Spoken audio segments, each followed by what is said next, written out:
विधान परिषदेचे आमदार प्रसाद लाड यांच्या नावाचं एक बनावट लेटर पॅड तयार केलं। त्यावरती त्यांची बनावट स्वाक्षरीही केली। 17 गावासाठी 36 कामे देखील सुचवण्यात आली।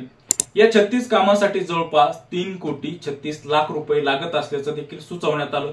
हे पत्र बीडच्या नियोजन विभागाला प्राप्त झालं। नियोजन विभागाने यावर प्रक्रिया करायला सुरुवात झाली। मात्र प्रक्रिया करत असताना हे पत्र बनावट असल्याचं सिद्ध झालं आणि बीडमध्ये आमदाराचा निधी लाटणारी टोळी सक्रिय आहे, रॅकेट सक्रिय आहे हे उघड झालं आणि बीड जिल्ह्यामध्ये राज्यामध्ये पुन्हा एकदा खळबळ उडालेली आहे। यावर प्रशांत लाड यांनी खुलासा केल्यानंतर एका सरपंचाचं देखील नाव घेतलेलं आहे। तो सरपंच नेमका कोण आहे, त्यावरती कोणता गुन्हा दाखल झालेला आहे, या सर्व प्रकरणाची चौकशी करण्यासाठी बीडमध्ये मुंबईवरून 2 पोलीस अधिकारी देखील दाखल झालेले आहेत। हा सगळा प्रकार कशा पद्धतीने बाहेर आला, हे सगळं प्रकरण कशा पद्धतीने तयार करण्यात आलं, हे निधी कशा पद्धतीने लाटण्यात येणार होता, या सगळ्या प्रश्नाची उत्तरे आपण या व्हिडिओच्या माध्यमातून अगदी थोडक्यात जाणून घेण्याचा प्रयत्न करणार आहोत। नमस्कार सर्व प्रेक्षकांचं आपल्या न्यूज टीव्ही मराठी या चॅनलमध्ये स्वागत। मागील अनेक दिवसापासून बीड जिल्ह्यामध्ये अतिशय खळबळजनक घटना घडत आहेत।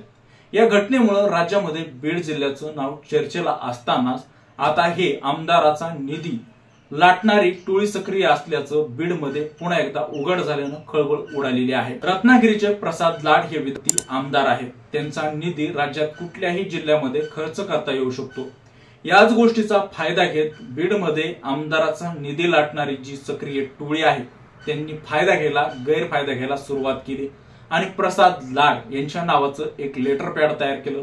बनावट लेटर पॅड तयार करून त्यावरती त्यांची बनावट स्वाक्षरी केली।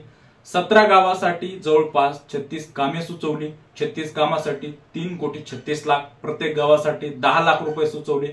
या प्रत्येक गावामध्ये सौर ऊर्जावरची हायमस्ट दिवे लावण्यासाठी काम देखील सुचवलं। हा सगळा प्रकार त्यांनी एका लेटर पॅड वरती मांडला। ही सगळी कामे लेटर पॅड वरती मांडली आणि हा लेटर पॅड बीडच्या नियोजन विभागाच्या आवक जावक विभागामध्ये आवक जावक क्रमांक टाकून दाखल केला। दाखल झाल्यानंतर यावर ते बीडच्या नियोजन विभागानं काम करायला सुरुवात केली। काम सुरू असतानाच मात्र हा प्रकार गैरप्रकार आहे, हे बनावट पत्र आहे हे सिद्ध झालं, उघड झालं आणि बीडमध्ये आमदाराचा निधी हडपणारी टोळी सक्रिय असल्याची खळबळ उडाली। एवढंच नाही तर या टोळीमधल्या एका व्यक्तीनं रत्नागिरीच्या नियोजन विभागामधल्या एका अधिकाऱ्याला फोन केला। एआयच्या माध्यमातून प्रसाद लाड यांचा आवाज काढला आणि बीडला हा निधी तात्काळ वर्ग करा असं सांगितलं। मात्र तेथील अधिकाऱ्याला हे सगळं बनावट असल्याचं लक्षात आल्यानंतर तेथील अधिकाऱ्याला देखील हा प्रकार लक्षात आला आणि एकच खळबळ उडाली।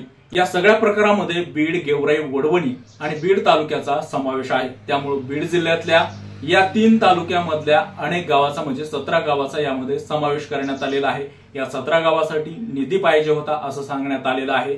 या सगळ्या प्रकारावरती प्रसाद लाड यांनी त्यांची भूमिका स्पष्ट केली। त्यामध्ये त्यांनी बंडू नामक सरपंचाचा उल्लेख केलेला आहे। त्यांच्यावरती गुन्हा देखील दाखल करण्यात आलेला आहे। मात्र बंडू नामक सरपंचाच्या नावामुळे पुन्हा एकदा चर्चेला उधाण आलेलं आहे आणि बीडमध्येच ही गँग सक्रिय असल्याचं बोललं जात आहे, हे रॅकेट सक्रिय असल्याचं बोललं जात आहे आणि या घटनेमुळे संपूर्ण राज्यामध्ये पुन्हा एकदा बीडचं नाव चर्चेमध्ये आहे। या सगळ्या प्रकारावरती नियोजन विभाग बीडचं काय म्हणणं आहे ते देखील आपण पाहण्याचा प्रयत्न करणार आहोत। 24 जून रोजी हे पत्र आम्हाला प्राप्त झालं। त्यावर आम्ही प्रक्रिया सुरू करत होतो। त्यावर वेगवेगळ्या अनेक मान्यता घ्यायच्या होत्या, तांत्रिक मान्यता असतील, वेगवेगळ्या बाबीचा अभ्यास केला जाणार होता, मान्यता घेतल्या जाणार होत्या। मात्र ही प्रक्रिया सुरू असतानाच हे सगळं प्रकरण उघडकीस आलेलं आहे असं त्यांनी सांगितलेलं आहे। या सगळ्या घटनेबद्दल, या सगळ्या प्रकाराबद्दल आपल्याला काय वाटतंय आमच्या कमेंट बॉक्समध्ये नक्की व्यक्त व्हा। असेच नवनवीन व्हिडिओ पाहण्यासाठी आमच्या चॅनलला शेअर, लाईक, सबस्क्राईब नक्की करा। धन्यवाद।